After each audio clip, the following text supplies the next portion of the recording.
Hi friends, welcome to Praveen sir classes. మొదటిసారి మన YouTube ఛానల్ని చూస్తున్న ప్రతి ఒక్క అభ్యర్థి ఇప్పుడు మన ఛానల్ని సబ్స్క్రైబ్ చేయండి.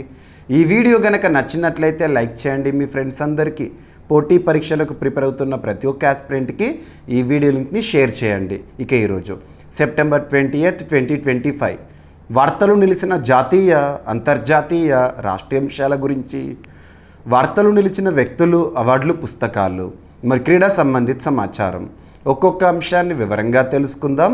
అంతకంటే ముందుగా నిన్నటి డైలీ కరెంట్ అఫైర్స్ వీడియోలో అడిగిన ప్రశ్నకి వివరణతో కూడిన సమాధానాన్ని చూద్దాము. సో ఇక్కడ క్వశ్చన్ వచ్చేసి వార్తలు నిలిచిన ఒక సూచీ పైన అడగడం జరిగింది.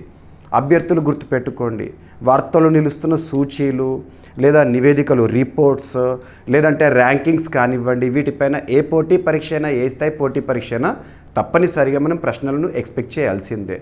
రీసెంట్గా మనం లాస్ట్ 2 daysలో డిస్కస్ చేసిన ఒక టాపిక్ని క్వశ్చన్గా ఇచ్చాను. సో చూడండి, గ్లోబల్ ఇన్నోవేషన్ ఇండెక్స్ 2025లో భారత్ ఏ స్థానంలో ఉంది? మరి ఈ సూచీలో మొదటి 3 స్థానాల్లో నిలిచిన దేశాలేవి? ఈ సూచీని ఏ సంస్థ లేదా సంస్థలు విడుదల చేస్తాయి? అభ్యర్థులు గుర్తుపెట్టుకోండి, ఏదైనా ఒక సూచీకి సంబంధించి, ఒక ఇండెక్స్ సంబంధించి మనం పోటీ పరీక్షల కోణంలో నేర్చుకునేటప్పుడు, గుర్తుపెట్టుకునేటప్పుడు ఏ పాయింట్స్ని ఎక్కువగా చూడాలంటే వార్తలు నిలిచిన ఆ సూచీ పేరేంటి, సెకండ్ వచ్చేసి ఆ సూచీని విడుదల చేసే సంస్థ పేరేంటి లేదా సంస్థల పేర్లేంటి, ఆ సంస్థ యొక్క లేదా సంస్థల యొక్క ప్రధాన కేంద్రం ఎక్కడ ఉంది, మరి ఆ సూచీలో, ఈ సంవత్సరం విడుదలైన సూచీలో టాప్ పొజిషన్లో నిలిచిన దేశం ఏంటి, లేదా టాప్ 3 కంట్రీస్ని తప్పనిసరిగా చూసే ప్రయత్నం చేయండి. భారత్ ఏ స్థానంలో ఉంది? భారతదేశం యొక్క స్థానాన్ని గుర్తుపెట్టుకోవాలి. ఇక్కడే ఇంకొక ఎక్స్ట్రా పాయింట్ని కూడా లింక్ చేసుకోవాలి. మరి ఈ సంవత్సరం విడుదలైన సూచీలో భారత్ ఏ స్థానంలో ఉంది అనే ఒక పాయింట్ని గుర్తుపెట్టుకునేటప్పుడు లాస్ట్ టైం విడుదలైన అదే సూచీలో భారత్ ఏ స్థానంలో ఉండేది, కంపారిటివ్ స్టడీ అనేది ఇంపార్టెంట్. ఓకేనా? సో ఈ పాయింట్స్ని ఫోకస్ చేయండి. లేదంటే రిమైనింగ్ స్కోర్స్ ఏంటి, ఏ దేశానికి సంబంధించి స్కోర్ ఎక్కువగా ఉంది, ఇలాంటివి కూడా అడగవచ్చు ఎగ్జామినేషన్ పాయింట్ ఆఫ్ వ్యూలో. సో ఇక్కడ అబ్జర్వ్ చేస్తే వార్తలు నిలిచిన సూచీ పేరేంటంట గ్లోబల్ ఇన్నోవేషన్ ఇండెక్స్. ఇన్నోవేషన్ అంటే నవకల్పనలు. ప్రస్తుతం ఇన్నోవేషన్స్ గురించి, స్టార్టప్స్ గురించి మనం చాలాసార్లు చూస్తున్నాం వార్తల్లో.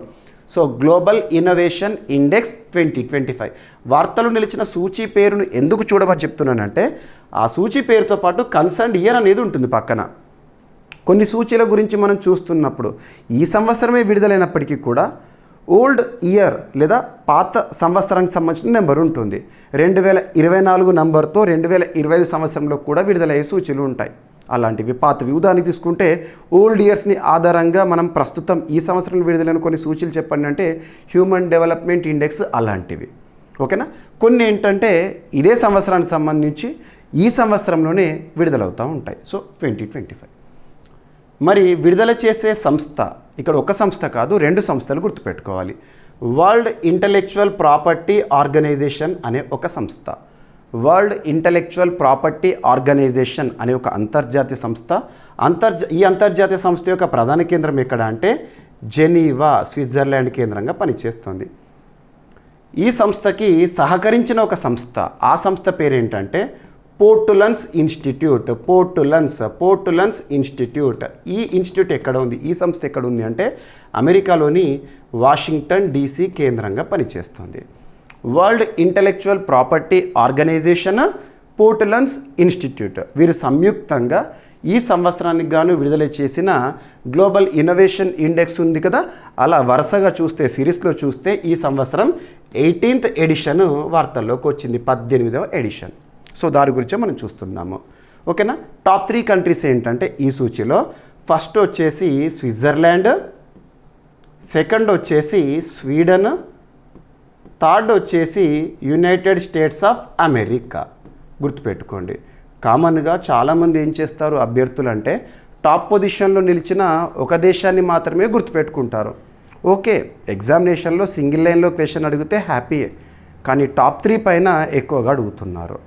ఇక భారతదేశం విషయానికి వస్తే గ్లోబల్ ఇన్నోవేషన్ ఇండెక్స్ 2025 లేదంటే 18th edition of Global Innovation ఇండెక్స్లో భారత్ ఏ స్థానంలో ఉంది అంటే 38th పొజిషన్లో ఉంది. ఇదే సూచీలో భారత్ అంటే లాస్ట్ ఇయర్ 2024 ఇయర్లో రిలీజ్ అయిన సూచీలో అప్పుడు 39th పొజిషన్లో ఉంది. ఇక్కడ మనం అబ్జర్వ్ చేస్తే భారత్ ర్యాంక్ అనేది పురోగతి సాధించడం జరిగింది. ఎనఫ్. ఓకేనా? సో ఈ విధంగా ఇక రిమైనింగ్ చెప్పాలంటే స్కోర్స్ పైన కూడా అడగొచ్చు. మరి ఈ సంవత్సరం విడుదలైన గ్లోబల్ ఇన్నోవేషన్ ఇండెక్స్ 2025లో భారత్ సాధించిన స్కోర్ ఏంట అంటే 38.1. ఈ పాయింట్ ఒకటి గుర్తుపెట్టుకోండి. ఓకేనా? ఇక టాప్ 3 కంట్రీస్ ఏమని చెప్పాను? Switzerland, Sweden, US. Top country యొక్క స్కోర్ గుర్తుపెట్టుకోండి, సరిపోతుంది. 66.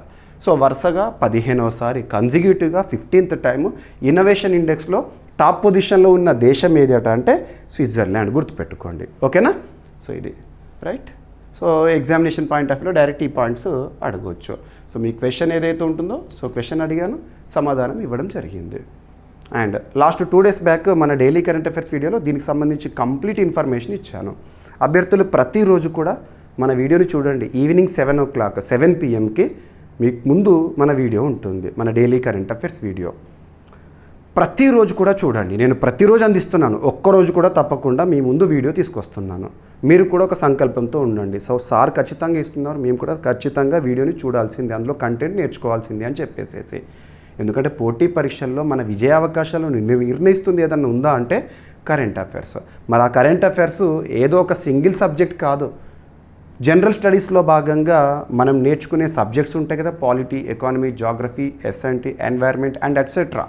అలా సబ్జెక్టుల వారీగా వస్తున్న అప్డేటెడ్ ఇన్ఫర్మేషన్ కరెంట్ అఫైర్స్లో మనం మ్యాక్సిమం ఎక్కువగా మన కష్టాన్ని చూపించిన లేదా ఎక్కువ కంటెంట్ని నేర్చుకున్నా కూడా మనం కరెంట్ అఫైర్స్ కోణంలో 100% సాధించడంతో పాటు జనరల్ స్టడీస్లో కూడా మ్యాక్సిమం స్కోర్ చేయగలుగుతాము.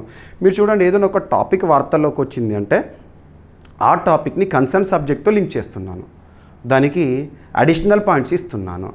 అటు కరెంట్ అఫైర్స్ కవర్ అవుతుంది, ఇటు స్టాటిక్ సబ్జెక్ట్ సంబంధించి ఆ కాన్సెప్ట్ కూడా కవర్ అవుతుంది. ఈ విధమైన స్ట్రాటజీతో మనం వెళ్తున్నాము. ప్రతిరోజు చూడండి, మ్యాక్సిమం ఇన్ఫర్మేషన్ మీకు కవర్ అవుతుంది. ఓకేనా? సో ఇది. అండ్ అభ్యర్థులు ప్రతిరోజు కూడా వీడియో చూస్తూ నేను అడుగుతున్న ప్రశ్నకి సమాధానాన్ని ఖచ్చితంగా ఇవ్వండి. వీడియో చూస్తున్న వారేమో వేలాది మంది అభ్యర్థులు, కామెంట్ బాక్స్లో సమాధానాలు మాత్రము కేవలం 100 మాత్రమే ఉంటున్నాయి.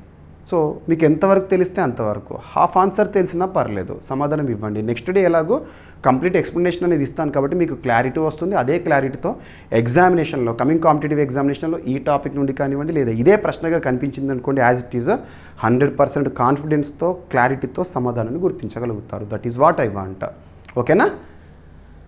ఇక అబ్జర్వ్ చేస్తే ఇదంతా కూడా స్క్రిప్ట్. మనం డైలీ కరెంట్ అఫైర్స్ వీడియోను అందించిన తర్వాత మీకు పీడిఎఫ్ని కూడా మన యాప్లో ఇస్తున్నాను. GVK study circle app. మన యాప్లో పీడిఎఫ్ కొన్ని శాంపుల్ పీడిఎఫ్స్ ఉంటాయి, చూడండి. So sample PDF app install చేసుకోండి. ఇక్కడ మీకు వీడియోలో ఇస్తున్న ఈచ్ అండ్ ఎవ్రీ టాపిక్ ఉంది కదా, ఆ టాపిక్ ఎక్స్ప్లెనేషన్ సంబంధించి మీకు స్క్రిప్ట్ ఉంటుంది కదా, ప్రతి పదాన్ని కూడా మీకు ఇస్తున్నాను. సో స్క్రిప్ట్ రూపంలో ఉంటుంది. మీకు పీడిఎఫ్ డౌన్లోడ్ ఆప్షన్తో ఇస్తున్నాను. చూడండి, కొన్ని శాంపుల్ పీడిఎఫ్స్ ఉంటాయి, చూసి కోర్స్కి సబ్స్క్రైబ్ అవ్వండి. ఓకేనా?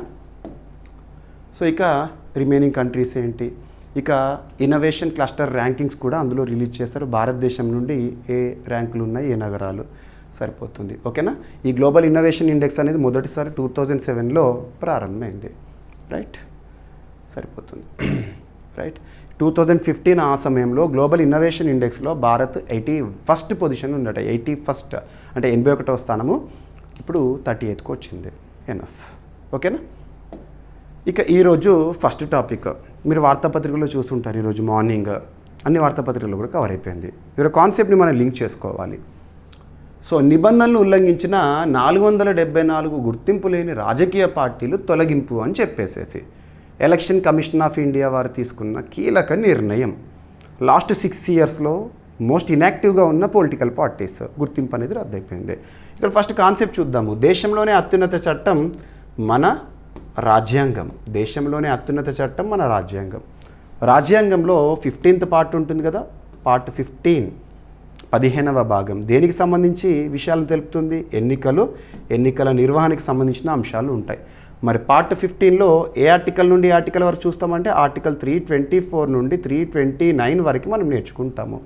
అందులో ఆర్టికల్ 324 కేంద్ర ఎన్నికల సంఘం ఎలక్షన్ కమిషన్ ఆఫ్ ఇండియాకి సంబంధించి మనం నేర్చుకుంటాము. అది కాన్స్టిట్యూషనల్ బాడీ, రాజ్యాంగబద్ధ సంస్థ. ప్రస్తుతం మనం చూస్తే ఎలక్షన్ కమిషన్ ఆఫ్ ఇండియా 1+2 బాడీగా పనిచేస్తుంది. ఒక ప్రధాన ఎన్నికల అధికారి, ఒక CEC chief election commissioner and 2 election commissioners ఉంటారు. సో సిఈసి వచ్చేసి ప్రస్తుతం జ్ఞానేష్ కుమార్ గారు ఉన్నారు. ఓకేనా.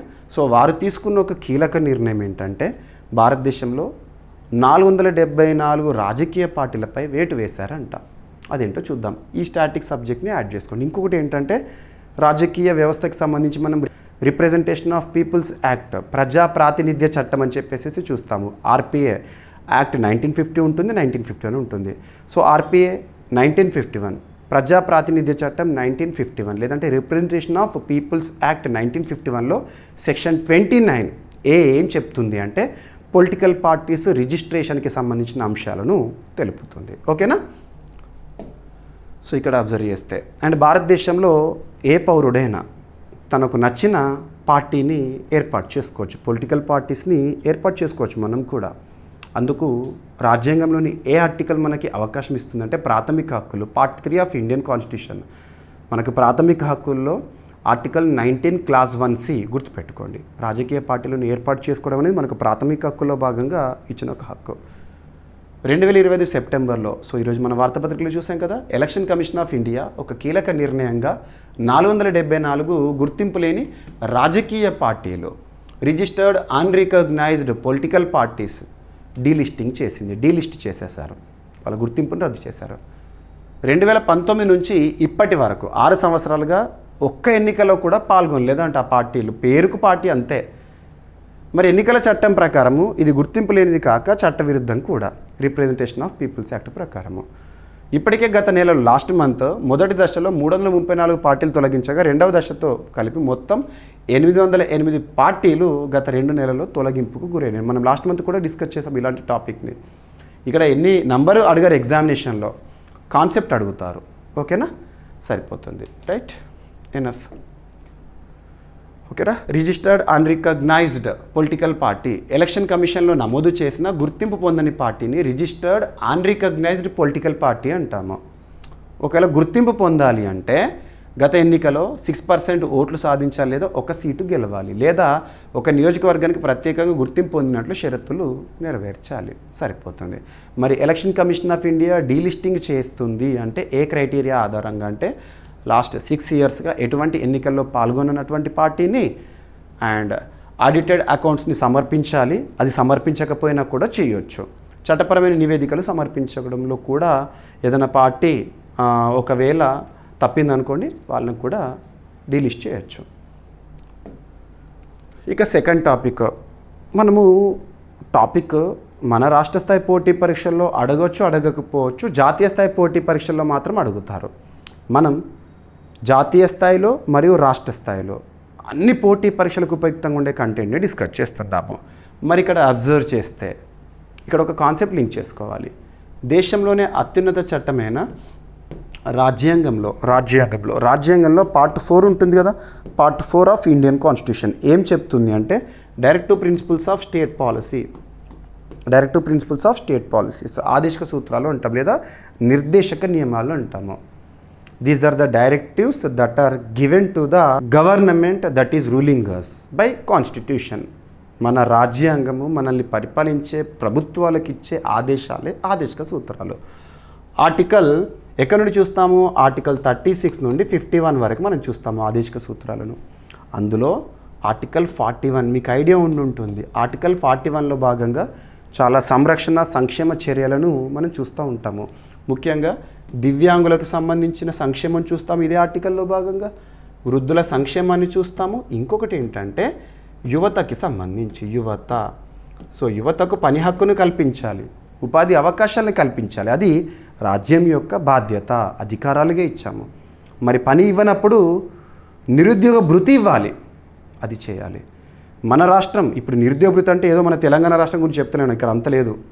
బీహార్ రాష్ట్రంలో నిరుద్యోగ గ్రాడ్యుయేట్లు ఎవరైతే ఉంటారో వాళ్ళకి నెల 1000 రూపాయల భత్యం చెల్లిస్తామని చెప్పేసి అక్కడ ప్రభుత్వము చేసిన ప్రకటన. ముఖ్యమంత్రిగా నితీష్ కుమార్ గారు ఉన్నారు. చేసిన ప్రకటన. మరి ఈ నిరుద్యోగ భత్యం ఏదైతే ఉంటుందో, నిరుద్యోగ భృతి ఏదైతే ఉంటుందో ఏ ఆర్టికల్లో భాగంగా మనం లింక్ చేసుకోవచ్చు అంటే ఆర్టికల్ 41. ఇది సబ్జెక్ట్ లింకింగ్.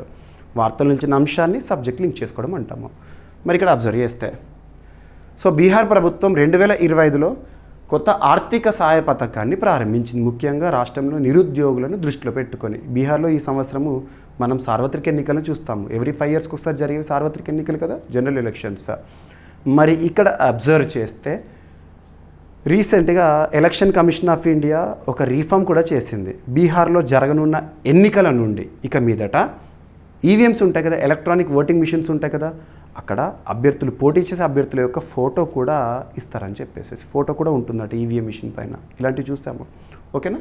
సో నిరుద్యోగ గ్రాడ్యుయేట్ యువత కోసం నెలకు 1000 రూపాయల భత్యాన్ని ప్రకటించింది, నిరుద్యోగ భృతి. ఇది సీఎం నితీష్ కుమార్ నేతృత్వంలోని ప్రభుత్వం చేపట్టిన ఆల్రెడీ ఎగ్జిస్టింగ్ బీహార్ రాష్ట్రంలో 2016 సంవత్సరం నుండి అమలవుతున్న ఒక సంక్షేమ కార్యక్రమం ముఖ్యమంత్రి నిశ్చయ స్వయం సహాయ బట్టా యోజన. ఏ రాష్ట్రానికి సంబంధించి? బీహార్ రాష్ట్రానికి సంబంధించి ఆల్రెడీ ఎగ్జిస్టింగ్ స్కీమ్ ఉంది 2016 నుండి. అందులో ఈ కొత్త అంశాన్ని చేర్చారంట నిరుద్యోగ యువత కోసము. ఓకేనా. ఇందుకోసం ఎలిజిబిలిటీ ఏంటంటే 20 నుంచి 25 సంవత్సరాల మధ్య వయస్సు కలిగిన నిరుద్యోగ గ్రాడ్యుయేట్లకు నెలకు 1000 రూపాయలు భత్యాన్ని చెల్లిస్తారంట. సో కాల వ్యవధి 2 సంవత్సరాలు అలాగా. ఓకేనా. సో పథకం ప్రయోజనం పొందేందుకు అర్హులు ఆర్ట్స్, సైన్స్, కామర్స్, డిగ్రీ పూర్తి చేసిన వారు, ప్రస్తుతానికి విద్యను, ఉద్యోగాన్ని, స్వయం ఉపాధిని పొందని వారు ఎవరైతే ఉంటారో వాళ్ళకి ఇస్తారంట. ఓకేనా, సరిపోతుంది. ఇక నెక్స్ట్ రక్షణ రంగానికి సంబంధించి మనం దాదాపు ఎవ్రీడే అదర్వైజ్ 3 రోజుల్లో కనీసం 2 రోజులైనా కూడా మీరు అబ్జర్వ్ చేస్తే వారంలో కనీసం 4-5 సార్లైనా రక్షణ రంగానికి సంబంధించి ఏదో ఒక టాపిక్ని వార్తల్లో చూస్తున్నాము. డిఫెన్స్కి సంబంధించి, రక్షణ రంగానికి సంబంధించి పోటీ పరీక్షల్లో క్వశ్చన్స్ అడుగుతున్నారు, ఇంపార్టెన్స్ పెరుగుతుంది. మరి రక్షణ రంగానికి సంబంధించి ఇటీవల కాలంలో వార్తలు నిలుస్తున్న విన్యాసాల గురించి, డిఫెన్స్ ఇంపోర్ట్స్ పైన, లేదా డిఫెన్స్ రిపోర్ట్స్ పైన, లేదా డిఫెన్స్ అక్విజిషన్ కౌన్సిల్ ఇటీవల వేటికి ఆమోద ముద్ర వేసింది ఇలాంటి వాటిపైన, లేదంటే రక్షణ రంగానికి సంబంధించిన ఒప్పందాలపైన, లేదా పూర్తి స్వదేశీ పరిజ్ఞానంతో తయారవుతున్న ఆయుధ సంపత్తి పైన, లేదంటే రక్షణ రంగానికి సంబంధించిన సదస్సులపైన, ఇనిషియేటివ్స్ పైన అడుగుతారు. సో ఇక్కడ అబ్జర్వ్ చేస్తే సో భారత ఆర్మీకి సంబంధించి, భారత సైన్యానికి సంబంధించి ఒక ఎక్సర్సైజ్ అనొచ్చు, లేదా ఒక ఎగ్జిబిషన్ అనొచ్చు. పేరేంటంటే eagle in the arm, eagle in the arm అనే ఒక ఎగ్జిబిషన్ ఇండియన్ ఆర్మీ వారికి సంబంధించి. ఉద్దేశం ఏంటో చూద్దాం. డ్రోన్ల వినియోగంపై సైనికులకు శిక్షణ ఇవ్వడము. సరిపోతుంది, సింగిల్ లైన్లో. డ్రోన్ల వినియోగంపై సైనికులకు శిక్షణ ఇవ్వడంలో భాగంగా ఇండియన్ ఆర్మీ వారు చేపట్టిన ఒక కార్యక్రమం పేరు ఏంటి అంటారు? Eagle in the arm. గుర్తుపెట్టుకోండి. ఓకేనా. సో ఇక్కడ అబ్జర్వ్ చేస్తే భారత సేన ఈగిల్ ఇన్ ద ఆర్మ్ పేరుతో డ్రోన్ టెక్నాలజీపై సైనికులకు ప్రత్యేక శిక్షణ కార్యక్రమాలు చేపట్టింది. మనం చూస్తున్నాం, అన్మ్యాన్డ్ ఎయిర్ వెహికల్స్ అంటాము, లేదంటే డ్రోన్స్ అంటాము. The dependency on drones is increasing nowadays. మానవరహిత విమానాలపైన ఆధారపడుతున్నాడు. ఇంకా చెప్పాలంటే మనం ఆపరేషన్ సింధూర్ సమయంలో మన దేశంపైకి పాకిస్తాన్ వాళ్ళ సొంతే కాదనుకోండి, తుర్కియా నుండి తీసుకున్న డ్రోన్లను మనపైకి దాడికి పంపించారు. వాటిని మనం గాల్లోనే పేల్చేసామనుకోండి. అలా రానున్న రోజుల్లో రక్షణ రంగంలో డ్రోన్ పైన డిపెండెన్స్ అనేది పెరిగిపోతుంది. మరి దాని సాంకేతికత పట్ల మన సైన్యానికి కూడా అవగాహన ఉండాలి కదా, శిక్షణ ఉండాలి కదా. అందులో భాగంగా ఇది ఈగిల్ ఇన్ ద ఆర్మ్. ఓకేనా. సో ఆర్మీ చీఫ్ ప్రస్తుతం ఎవరున్నారు? జనరల్ ఉపేంద్ర ద్వివేది గారు. అరుణాచల్ ప్రదేశ్లోని సియాంగ్ జిల్లా లికాబాలిలో ఉన్న డ్రోన్ ల్యాబ్ను సందర్శించి ఈ ఇనిషియేటివ్ని చేపట్టారు. జనరల్ ద్వివేది ప్రకారం రైఫిళ్లను ఎలా ఉపయోగించాలో సైనికులు నేర్చుకుంటారో అలాగే డ్రోన్ల వినియోగం కూడా సర్వసాధారణం కావాలి. ప్రతి సైనికుడికి రైఫిల్ అంటే తుపాకీ ఎలా వాడాలి, ఒక బాంబు ఉంది అంటే దాన్ని ఎలా వేయాలి, ఇవన్నీ తెలుస్తాయి రక్షణ. అందులో భాగంగా తుపాకీ ఎలా అయితే మ్యాండేటరీగా దాని వినియోగం వాడకం తెలిసి ఉంటుందో అలాగే డ్రోన్ల వాడకం కూడా తెలియాలని చెప్పేసి ఈ ఇనిషియేటివ్ని తీసుకొచ్చారు. యుద్ధాలు, నిఘా, లాజిస్టిక్స్, మెడికల్ సేవల్లో డ్రోన్ల వినియోగం ప్రధానంగా ఉంటుందంట. సరిపోతుంది. మరి ఇందుకోసం శిక్షణ కేంద్రాలు డెహ్రాడూన్ ఇండియన్ మిలిటరీ అకాడమీలో అండ్ మహువా ఇన్ఫెంట్రీ స్కూల్లో అండ్ చెన్నై ఆఫీసర్స్ ట్రైనింగ్ అకాడమీలో ప్రత్యేకంగా డ్రోన్లపై శిక్షణ ఇచ్చే ఉద్దేశంలో అభివృద్ధి చేస్తున్నారు. సైన్యాన్ని విడతల వారీగా ట్రైనింగ్ పంపుతారని అక్కడ ఈ డ్రోన్ ఇట్లా వాడాలి అలాగా. ఓకేనా. ఆర్మీకి చెందిన ప్రతి విభాగం infantry, artillery, logistics, medical, communication మొదలైనవి అందులో ప్రతి సైనికుడిని డ్రోన్ సుశిక్తుడుగా తయారు చేయడం అనేది ఉద్దేశము. సరిపోతుంది. ఓకేనా?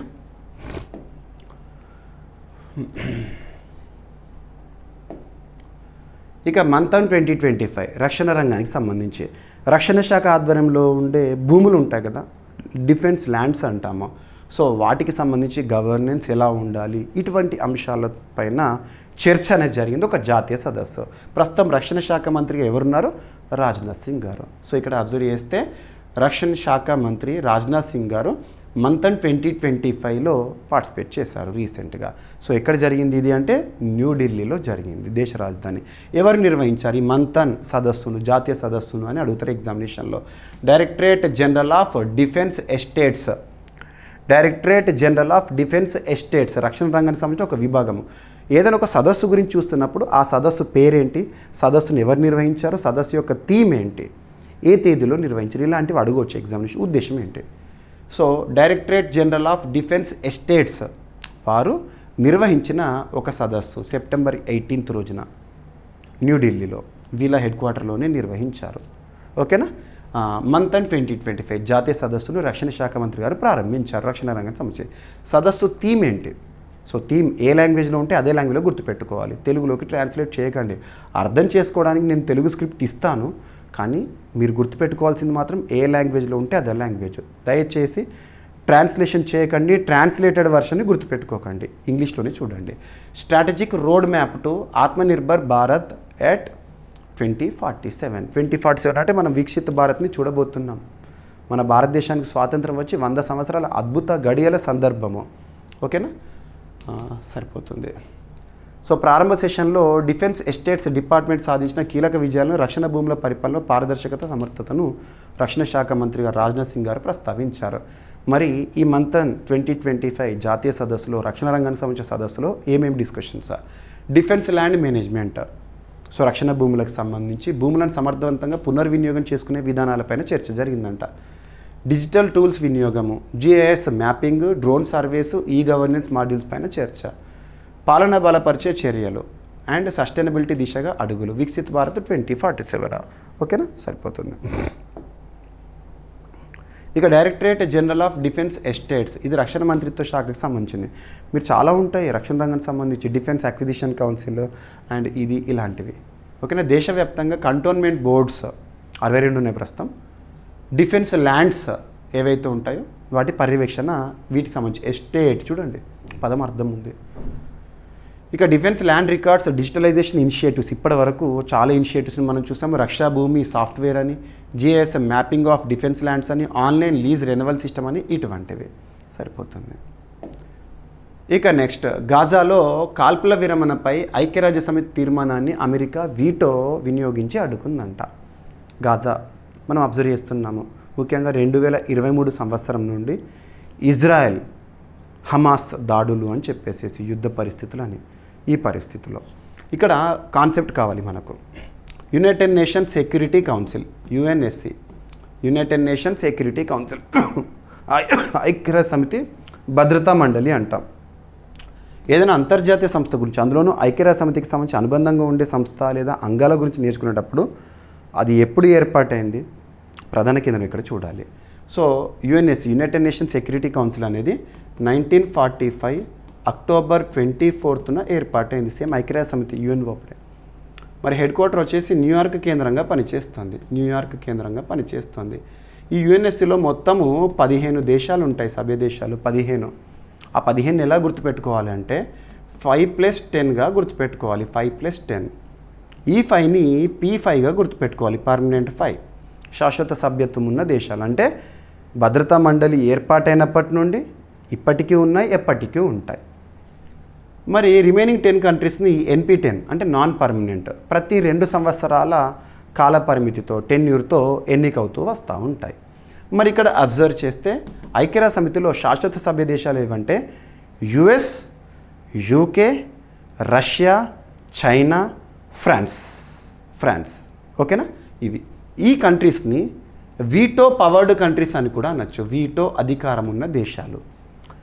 ఈ యుఎన్ఎస్సిలో ఏదైనా యుద్ధానికి సంబంధించి కానీ, ఏదైనా కాల్పుల విరమణకు సంబంధించి కానీ తీర్మానం ప్రవేశపెట్టారు అనుకోండి ఏదైనా ఒక దేశము. 15 సభ్య దేశాలు కదా, 15కి కూడా ఓటింగ్ ఉంటుంది, ఓటు హక్కు ఉంటుంది సభ్య దేశాలకు. 14 దేశాలు ఓకే అన్న ఆ తీర్మానాన్ని, వీటో పవర్ ఉన్న, వీటో అధికారం ఉన్న ఏ ఒక్క దేశమైనా కూడా వీటో పవర్ని వాడుకున్నా కూడా ఆ తీర్మానం అంతటితో వీగిపోయినట్టే. ఈ 14 మాట చెల్లదన్నట్టు. ఇప్పుడు అదే జరిగింది. అమెరికా అడ్డుకుంది, సింపుల్గా చెప్పాలంటే వీటో అధికారాన్ని వినియోగించుకుంది. ఓకేనా? సో ఇక్కడ అబ్జర్వ్ చేస్తే, సో 2020 సెప్టెంబర్ రీసెంట్గా గాజాలో తక్షణ కాల్పుల విరమణ కోరుతూ ఐక్యరాజ్య సమితి భద్రతా మండలి చేసిన తాజా తీర్మానాన్ని అమెరికా వ్యతిరేకించింది, వీటో చేసింది. యుఎన్ఎస్సికి చెందిన 15 దేశాల సభ్యత్వం ఉండగా అందులో 14 దేశాలు అనుకూలంగా ఓటు వేసినాయి. ఒక్క అమెరికా మాత్రమే వ్యతిరేకించి తీర్మానాన్ని అడుగుకుంది, వీటో పవర్ని వాడుకుంది. సింపుల్గా చెప్పాలంటే ఇజ్రాయెల్. ఓకేనా? తీర్మాన ఉద్దేశము గాజాలోని ప్రజలపై జరిగే మారణ హోమాన్ని తక్షణం ఆపాలి, మానవీయ దౌర్జన్యాలను నిలిపివేయాలి, యుద్ధానికి ముగింపు పలకాలి. ఇది తీర్మానము. సో గాజాలో ప్రజలపై జరిగే మారణ హోమాన్ని తక్షణం ఆపేయాలని చెప్పే తీర్మానం, దాన్ని అమెరికా అడ్డుకుంది. సో యుఎస్ దృష్టికోణం ఏంటంటే ఈ తీర్మానం హమాస్ ఉగ్రదాడులను ఖండించడంలో విఫలమైందని, ఇది ఇజ్రాయెల్పై ఒత్తిడిగా భావిస్తోందని చెప్పారు. ఓకేనా? సరిపోతుంది. యుద్ధ నేపథ్యము, ఇక హమాస్ దాడులు, ఇజ్రాయెల్ ప్రతిదాడి, ఇవన్నీ చూస్తే 2023 అక్టోబర్ 7న హమాస్ ఇజ్రాయెల్పై విరుచుకుపడి 1200 మందిని హతమార్చి దాడి చేసింది. హమాస్ వారే వచ్చారు, ఫస్ట్ రాకెట్లను విపరీతంగా వేశారు. దానికి ప్రతిగా ఇజ్రాయెల్ బలగాలు గాజాలో భారీ స్థాయిలో దాడులు జరుపుతూనే ఉన్నాయి. ఓకేనా? సో ఇప్పటి వరకు 64,000కు పైగా పాలస్తీనియన్లు మృతి చెందారు గాజాలో సంక్షోభాన్ని తీవ్ర పరిస్థితిగా ఐక్యరాజ్య సమితి కూడా రీసెంట్గా పేర్కొంది. మనం చూసాము, డిస్కస్ కూడా చేశాము. మిలియన్ల మంది గాయపడ్డారు లేదా గృహాల నుంచి పారిపోవాల్సి వచ్చిందంట. 2023 నుంచి ఇప్పటివరకు 6 సార్లు యుఎన్ఎస్సిలో ప్రవేశపెట్టిన కాల్పుల విరమణ తీర్మానాలను యుఎస్ వీటో చేస్తూనే ఉంది. ఓకేనా? ఇక భారత వైఖరి ఎలా ఉంది? పాలస్తీనాను ప్రత్యేక దేశంగా గుర్తించడానికి ఇటీవల ఐక్యరాజ్య సమితిలో ప్రవేశపెట్టిన తీర్మానానికి భారత ఓటు వేసింది, అనుకూలంగా ఓటు వేసింది. దాని గురించి మనం డిస్కస్ చేస్తాము. 2025 సెప్టెంబర్ 13న పాలస్తీనా ఏర్పాటు కోసం ఐక్యరాజ్య సమితిలో ప్రవేశపెట్టిన తీర్మానానికి భారత మద్దతు ప్రకటించింది. ఓకేనా? సరిపోతుంది. Right. So United nations security council ఎప్పుడు ఏర్పాటైంది ఏంటి అని చెప్పేసి. ఇక next, India AI impact summit షెడ్యూల్తో వార్తల్లోకి వచ్చింది. షెడ్యూల్ ఏదైనా ఒక సదస్సు జరగబోతోంది అని అధికారికంగా వార్తల్లోకి వచ్చింది అంటే అది ఎగ్జామినేషన్లో అడుగుతారు. కరెంట్ అఫైర్స్ అంటే రీసెంట్గా ముగిసిన అంశాలే కాదు, జరగబోయే అంశాలు అధికారికంగా ధృవీకరణ జరిగినాయి అంటే వాటి గురించి కూడా అడుగుతారు. మీరు చూస్తూ ఉంటారు పోటీ పరీక్షలు కొన్ని క్వశ్చన్స్, జరగనున్న క్రికెట్ వరల్డ్ కప్ ఎక్కడ జరగబోతోంది, రానున్న క్రికెట్ వరల్డ్ కప్, ఇలాంటివి అడుగుతారు. మరి ఇక్కడ అబ్జర్వ్ చేస్తే ఏఐ ప్రస్తుతం ప్రపంచాన్ని నడిపిస్తోంది కృత్రిమ మీద. అలాంటి కృత్రిమ మీదకి సంబంధించి భారత ఆతిథ్యంలో మొట్టమొదటిసారి ఒక పెద్ద సదస్సు అని చెప్పొచ్చు. ఇండియా ఏఐ ఇంపాక్ట్ సమ్మిట్ ఫిబ్రవరి 19th 20th 2 రోజుల పాటు 2026 సంవత్సరంలో న్యూఢిల్లీ వేదికగా జరగబోతుందంట. ఓకేనా? దీనికి సంబంధించిన లోగో మరియు ప్రధాన కార్యక్రమాల అజెండాని రీసెంట్గా రిలీజ్ చేశారు. Ministry of information and electronics, ministry of information technology and electronics, లేదంటే ministry of electronics and information technology. ప్రస్తుతం కన్సర్న్ మినిస్టర్గా ఎవరు విధులు నిర్వర్తిస్తున్నారంటే అశ్విని కుమార్ వైష్ణవ్ గారు. భారతదేశం తరపున ఇండియా ఏఐ ఇంపాక్ట్ సమ్మిట్ 2026 సంబంధించిన లోగో మరియు ప్రధాన కార్యక్రమాలను అధికారికంగా ప్రకటించారు. ఈ సమ్మిట్ ఫిబ్రవరి 19th 2026లో నెక్స్ట్ ఇయర్ భారత్ మండపం న్యూఢిల్లీ వేదికగా జరగబోతోందంట.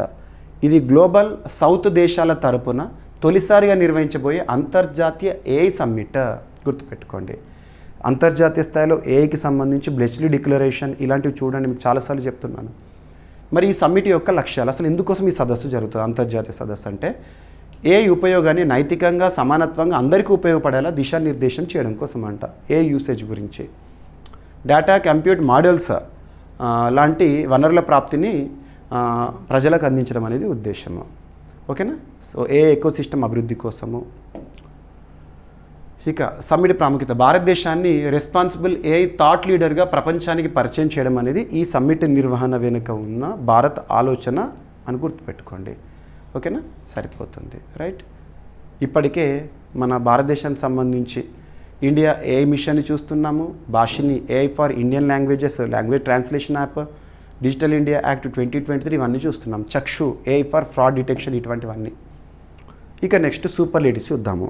మొట్టమొదటి, అతిపెద్ద, అతి చిన్న, అతి పొడవైన, ఇలాంటి ప్రత్యేక పదాలతో కూడిన కరెంట్ అఫైర్స్ని మనం సూపర్లేటివ్స్గా డిస్కస్ చేస్తున్నాము. సో ఇక్కడ అబ్జర్వ్ చేస్తే డెహ్రాడూన్ అంటే ఉత్తరాఖండ్ రాష్ట్రంలో భారతదేశంలోని మొట్టమొదటి జనరేటివ్ ఏఐ రెడీ క్యాంపస్ని రీసెంట్గా మినిస్ట్రీ ఆఫ్ ఎస్ఎన్టీకి సంబంధించి సైన్స్ అండ్ టెక్నాలజీ వ్యవహారాల శాఖ మంత్రిగా విధులు నిర్వర్తిస్తున్న జితేంద్ర సింగ్ గారు ఆవిష్కరించారు. So generative AI ready campus ఎక్కడ? దేశంలో మొట్టమొదటి డెహ్రాడూన్, ఉత్తరాఖండ్. That's enough. ఓకేనా? గ్రాఫిక్ ఎరా యూనివర్సిటీ పరిధిలో. సో సెప్టెంబర్ 2025లో రీసెంట్గా కేంద్ర సైన్స్ అండ్ టెక్నాలజీ సహాయ మంత్రి హోదా, యాక్చువల్గా స్వతంత్ర హోదా సహాయ మంత్రి, ఓకేనా, డాక్టర్ జితేంద్ర సింగ్ గారు ఉత్తరాఖండ్లోని డెహ్రాడూన్లో గ్రాఫిక్ ఎరా యూనివర్సిటీలో artificial intelligence skill development and innovation కోసం సెంటర్ ఆఫ్ ఎక్సలెన్స్ని రీసెర్చ్ వేదికని ప్రారంభించారు. ఇది భారతదేశంలో జనరేటివ్ ఏఐకు సన్నద్ధమైన మొదటి క్యాంపస్గా గుర్తించబడింది. గుర్తుపెట్టుకోండి, ఎగ్జామినేషన్లో అడుగుతారు. సూపర్లేటివ్ టాపిక్స్ని సింగిల్ లైన్లో గుర్తుపెట్టుకునే ప్రయత్నం చేయండి. జనరేటివ్ ఏఐకి ఇంపార్టెన్స్ ఇస్తావు. ఓకేనా? ఈ జెనై క్యాంపస్ వ్యవస్థను అమెజాన్ వెబ్ సర్వీసెస్ సాంకేతిక మద్దతుతో అభివృద్ధి చేయడం జరిగింది.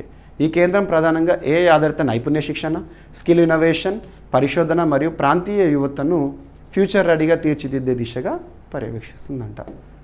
రైట్, సరిపోతుంది. ఓకేనా? జనరేటివ్ ఏఐలో భారతీయ విద్యార్థులకు ప్రపంచ స్థాయి శిక్షణను అందించడం అనేది కీలకము. ఇక graphic Era university Dehradun Uttarakhand రాష్ట్రంలో ఉంది. 1997లో ఏర్పాటైంది. జనరేటివ్ ఏఐ అంటే ఆర్టిఫిషియల్ ఇంటెలిజెన్స్ శాఖలో ఇది ఒక విభాగం. ఆర్టిఫిషియల్ ఇంటెలిజెన్స్ అనేది ఒక యూనివర్సిటీ అనుకుంటే, ఎగ్జాంపుల్ ఒక యూనివర్సిటీ అనుకుంటే అందులో ఒక వింగ్ అన్నట్టు జనరేటివ్ ఏఐ అనేది. టెక్స్ట్, ఇమేజ్, కోడ్, వీడియో లాంటి సమాచారాన్ని సృష్టించగల సామర్థ్యం అనేది దీనికి ఉంటుంది.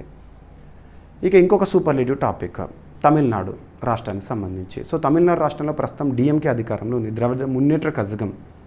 ప్రస్తుతం ముఖ్యమంత్రిగా ఎంకే స్టాలిన్ గారు ఉన్నారు. ఉప ముఖ్యమంత్రిగా తన కుమారుడు.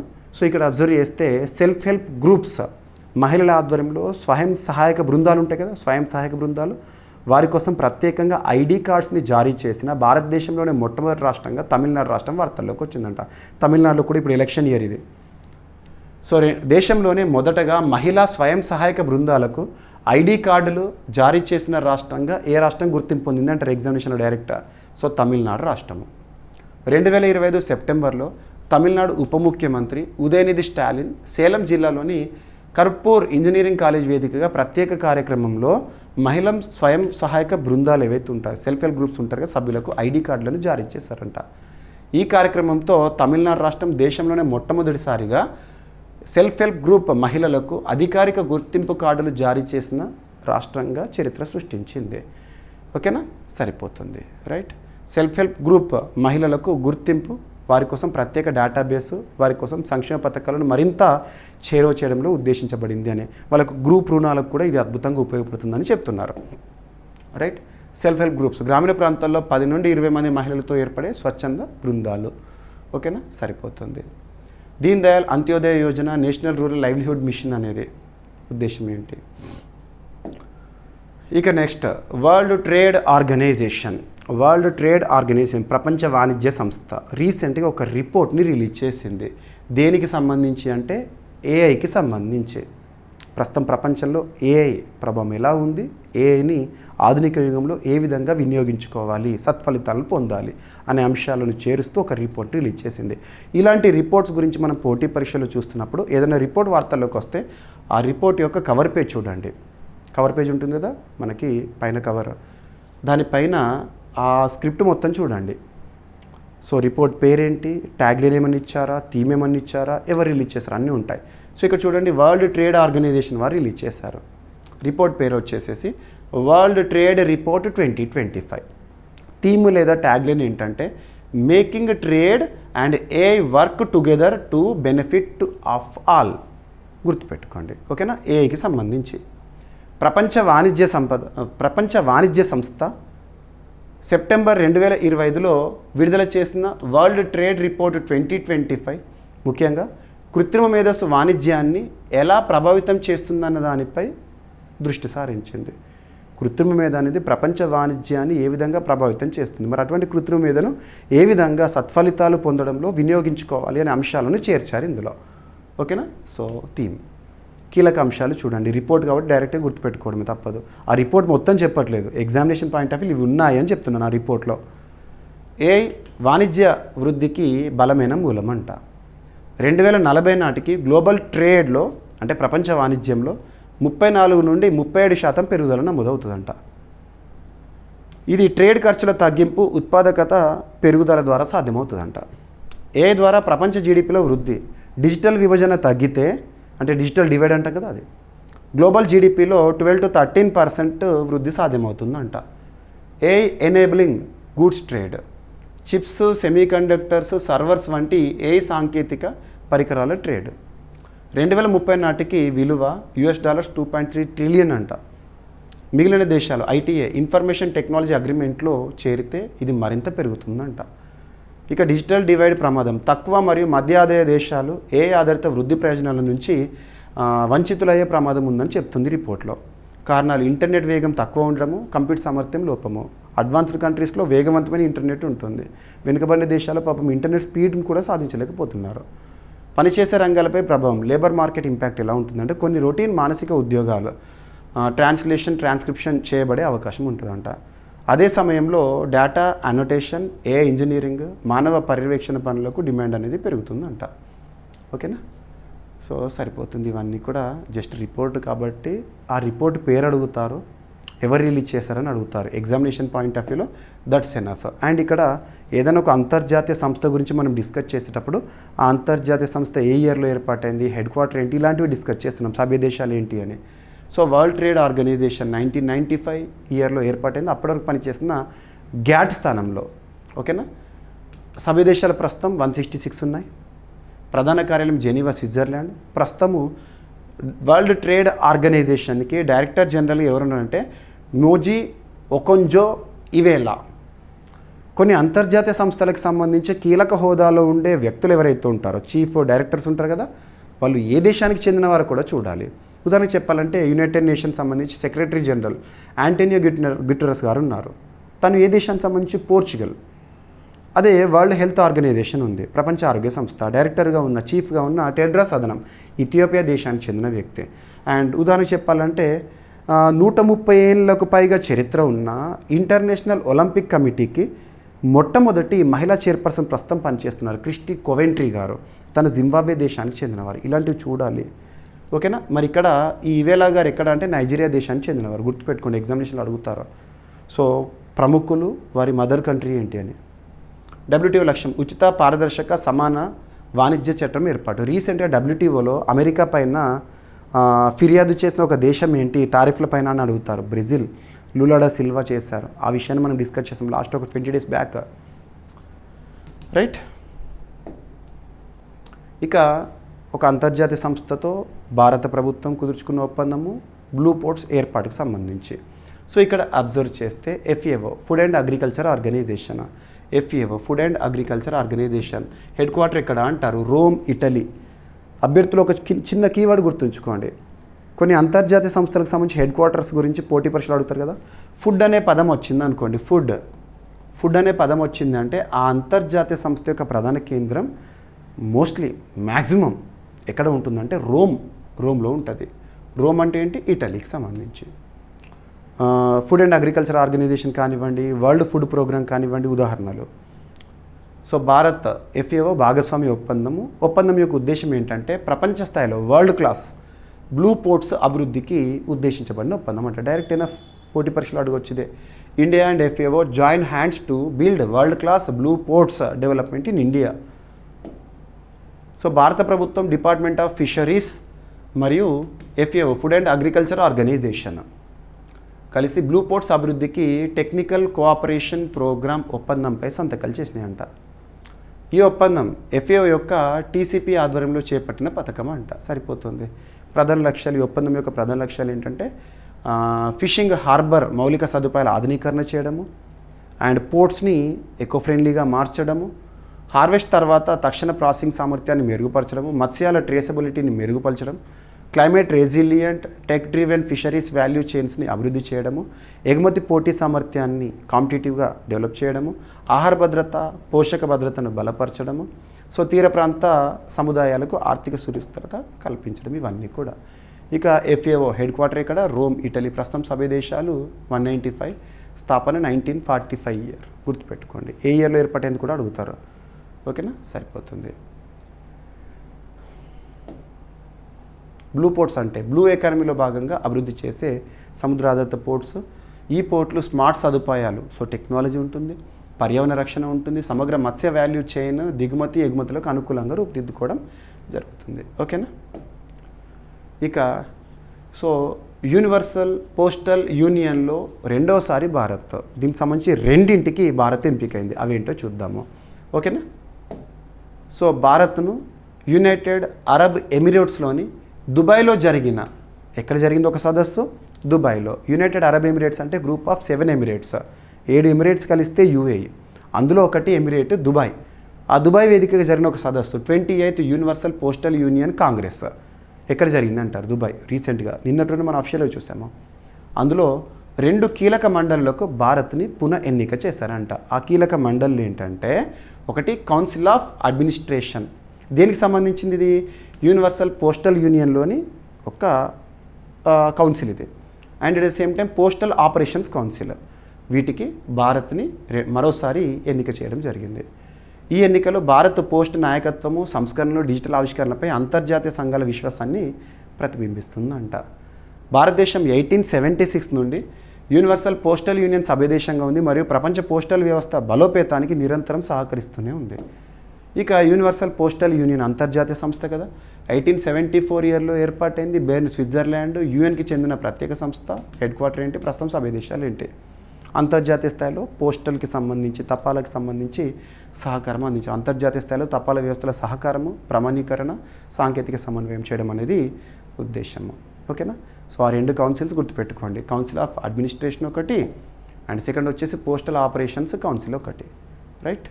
ఇక భారత్ ప్రస్తుతం ప్రపంచంలో అతిపెద్ద పోస్టల్ నెట్వర్క్ కలిగిన దేశము. దాదాపు 1.65 lakh పోస్ట్ ఆఫీసెస్ ఉన్నాయి భారతదేశంలో అరౌండ్. ఓకేనా. రైట్. ఇక స్వచ్ఛతా హీ సేవ 2025 రీసెంట్గా నరేంద్ర మోదీ గారి బర్త్డే నుండి స్టార్ట్ అయింది. సో జన్మదినోత్సవం నుండి స్టార్ట్ అయింది. అండ్ జాతిపిత మహాత్మా గాంధీ గారి జన్మదినం వరకు జరుగుతుంది. సో ఇక్కడ అబ్జర్వ్ చేస్తే స్వచ్ఛతా హీ సేవ, ఓకేనా, 2025 17th సెప్టెంబర్ నుండి 2nd October Swachh Bharat machine initiative ఇది.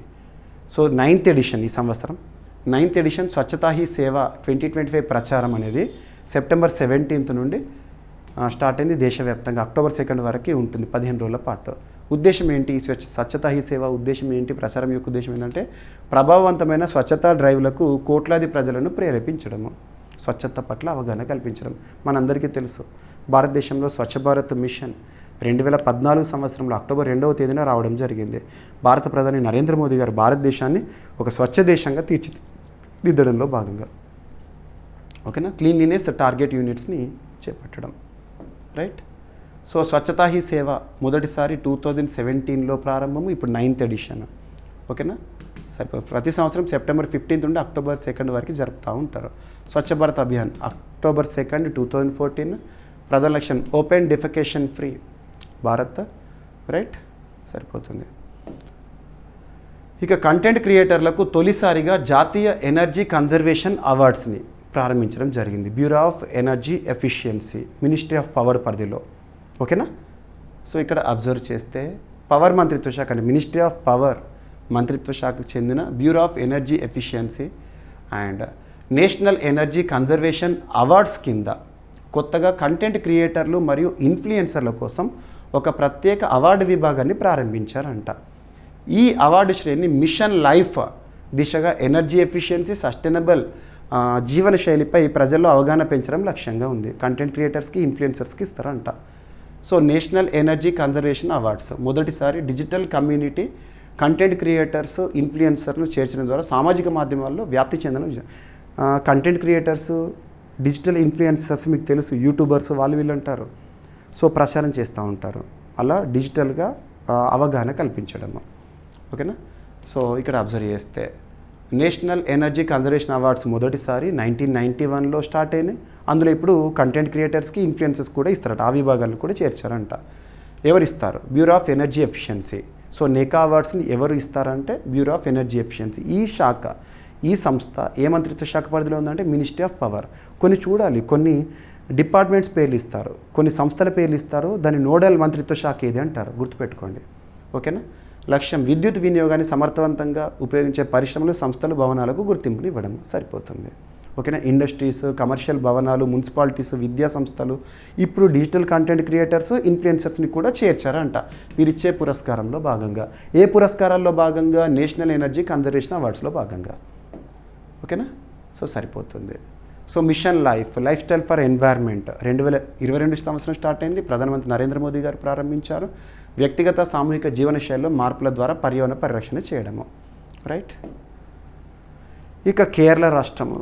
సో గాడ్స్ ఓన్ కంట్రీ అంటాం, హెవెన్ ఆన్ ద ఎర్త్ అంటాం, కానీ ఆల్వేస్ గాడ్స్ కంట్రీగా కనబడుతూ ఉంటుంది. ఏదైనా కొత్త వ్యాధి లేదా కొత్త డిసీజ్ ఏదైనా వచ్చింది భారతదేశంలో అంటే మొదటి కేసు కేరళలోనే నమోదవుతుంది మ్యాక్సిమం.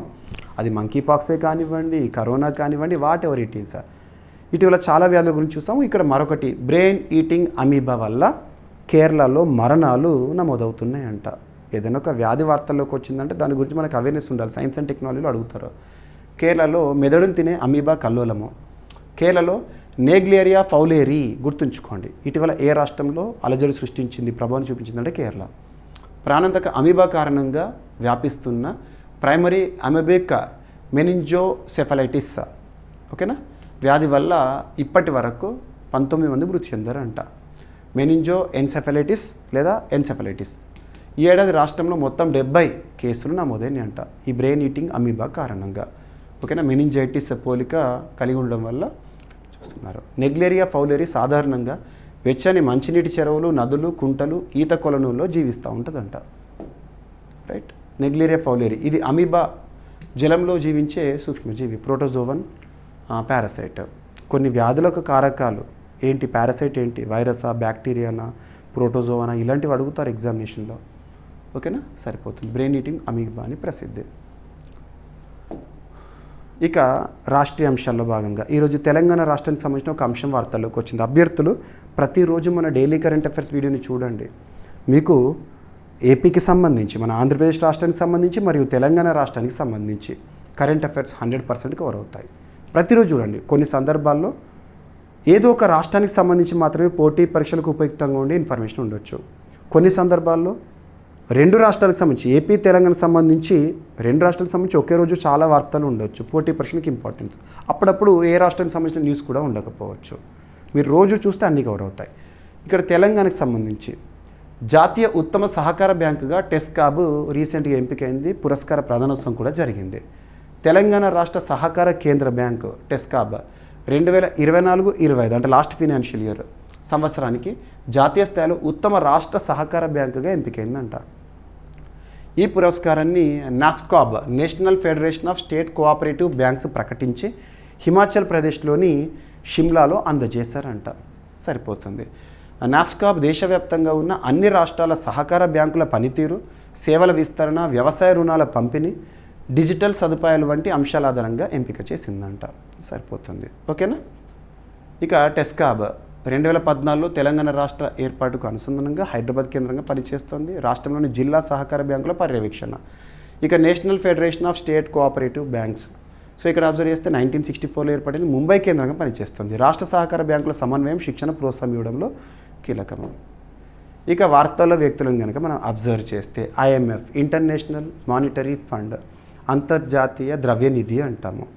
మరి అంతర్జాతీయ ద్రవ్యనిధికి సంబంధించి ఇటీవల చాలా అంశాలు చూసాము. IMFలో నూతన సభ్యత్వ దేశంగా 191st మెంబర్ కంట్రీ. ప్రస్తుతం IMFలో 191 సభ్య దేశాలు ఉన్నాయి. 191st member country లిచ్టెన్స్టైన్.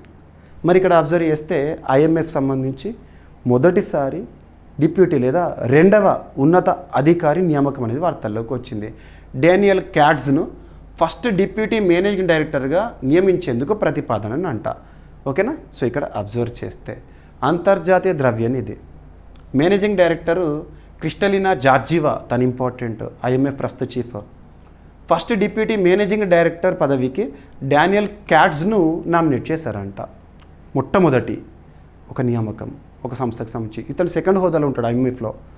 Daniel Katz ప్రస్తుతం US ట్రెజరీ సెక్రటరీ స్కాట్ బెసెంట్కు చీఫ్ ఆఫ్ స్టాఫ్గా పనిచేస్తున్నారు అమెరికాకు సంబంధించి. ఓకేనా. ఐఎంఎఫ్లో 2వ అత్యున్నత పదవి ఇప్పుడు ఇది, తన నియామకం అనేది.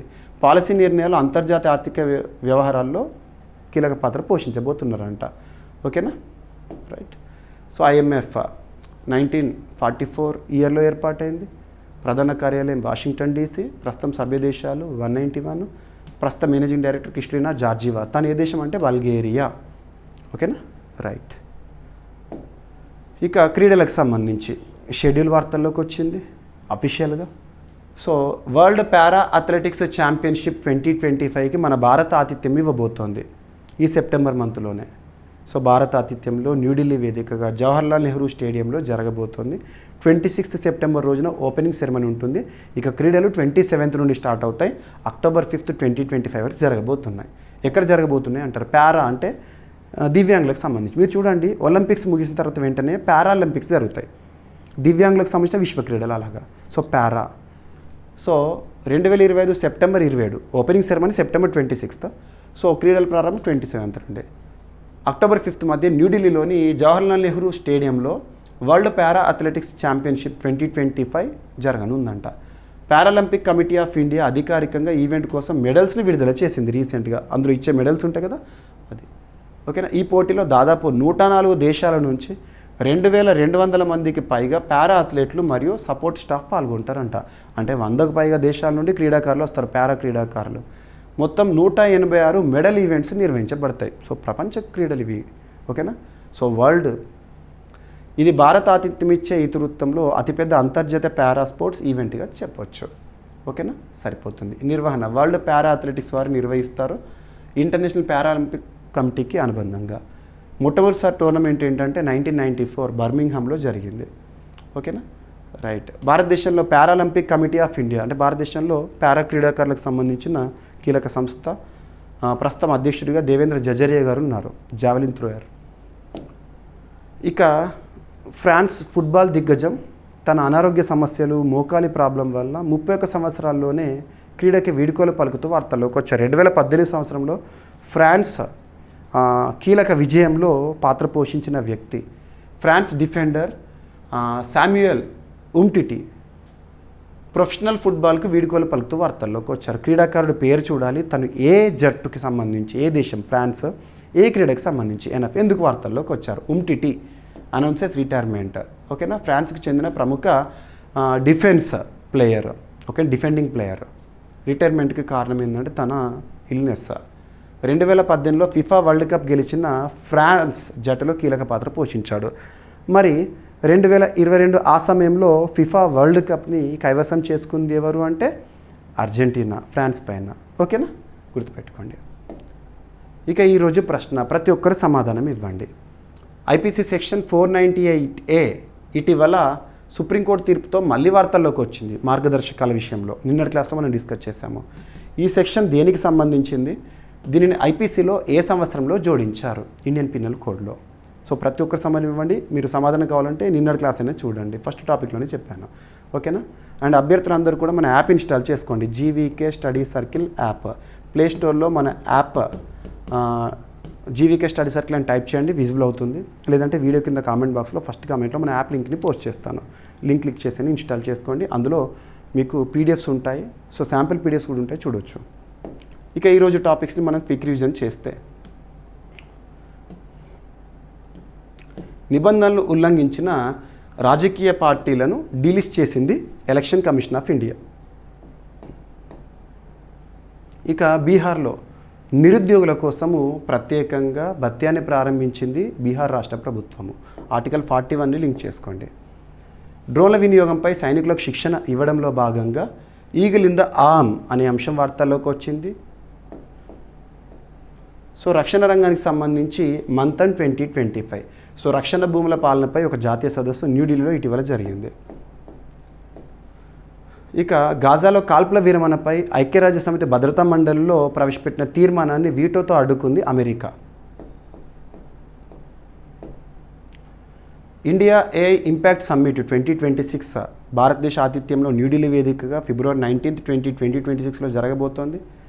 అండ్ డెహ్రాడూన్లో భారతదేశంలోనే మొట్టమొదటి జనరేటివ్ ఏఐ రెడీ క్యాంపస్ని ప్రారంభించారు మినిస్ట్రీ ఆఫ్ ఎస్ఎన్టీకి సంబంధించి జితేంద్ర సింగ్ గారు. దేశంలోనే మొదటగా మహిళా స్వయం సహాయక బృందాలకు ఐడి కార్డులు జారీ చేసిన రాష్ట్రంగా గుర్తింపు పొందింది తమిళనాడు రాష్ట్రము. అండ్ వరల్డ్ ట్రేడ్ ఆర్గనైజేషన్ ఇటీవల విడుదల చేసిన ఒక నివేదిక, ఓకేనా, అనే ఒక రిపోర్ట్. భారత్ FAO భాగస్వామ్య ఒప్పందము ప్రపంచ స్థాయి వరల్డ్ క్లాస్ బ్లూ పోర్ట్స్ని భారతదేశంలో అభివృద్ధి చేయడానికి. అండ్ యూనివర్సల్ పోస్టల్ యూనియన్లో రెండవసారి ఎన్నికైన భారత్. స్వచ్ఛతా హీ సేవ క్యాంపెయిన్ అనేది ప్రారంభమైంది. అండ్ కంటెంట్ క్రియేటర్లకు తొలిసారిగా జాతీయ ఎనర్జీ కన్జర్వేషన్ అవార్డ్స్ అనేవి ఇస్తారంట. And brain eating amoeba cases కేరళలో విపరీతంగా నమోదవుతున్నాయి. అండ్ జాతీయ ఉత్తమ సహకార బ్యాంకుగా తెలంగాణ రాష్ట్రానికి సంబంధించిన సహకార బ్యాంకు టెస్కాబ్ ఎంపికైంది. అండ్ IMF సంబంధించి డానియల్ క్యాడ్స్ ఒక కీలక నియామకంలో వార్తల్లోకి వచ్చారు, అమెరికాకు సంబంధించిన వ్యక్తి.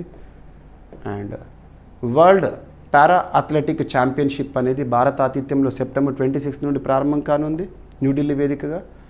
అండ్ ఫ్రాన్స్ డిఫెండర్ ఫుట్బాల్ క్రీడాకారుడు శామ్యుయల్ ఉమ్టిటీ క్రీడకు వీడ్కోలు పలుకుతూ వార్తల్లోకి వచ్చాడు. ఇక ఈరోజు ప్రశ్న, IPC సెక్షన్ 498A ఇటీవల సుప్రీంకోర్టు తీర్పుతో మళ్ళీ వార్తల్లో నిలిచింది. ఈ సెక్షన్ దేనికి సంబంధించింది, దీనిని IPCలో ఏ సంవత్సరంలో జోడించడం జరిగింది? సో ప్రతి ఒక్కరు కూడా సమాధానం ఇచ్చే ప్రయత్నం చేయండి. అండ్ మీ సపోర్ట్ ఎంకరేజ్మెంట్ని ఈ వీడియోకి లైక్ రూపంలో తెలియజేయండి. మీరు ఇచ్చే సపోర్ట్ ఎంకరేజ్మెంట్తో మరింత ఉత్సాహంతో మీకు క్లాసెస్ అందిస్తూనే ఉంటాను. ఏమైనా మిస్లేనియస్ టాపిక్స్ ఉన్నాయనుకోండి, నో నీడ్ టు వర్రీ, రేపటి క్లాస్లో జోడించి డిస్కస్ చేస్తాను. రేపు మళ్ళీ కలుద్దాం. Thank you.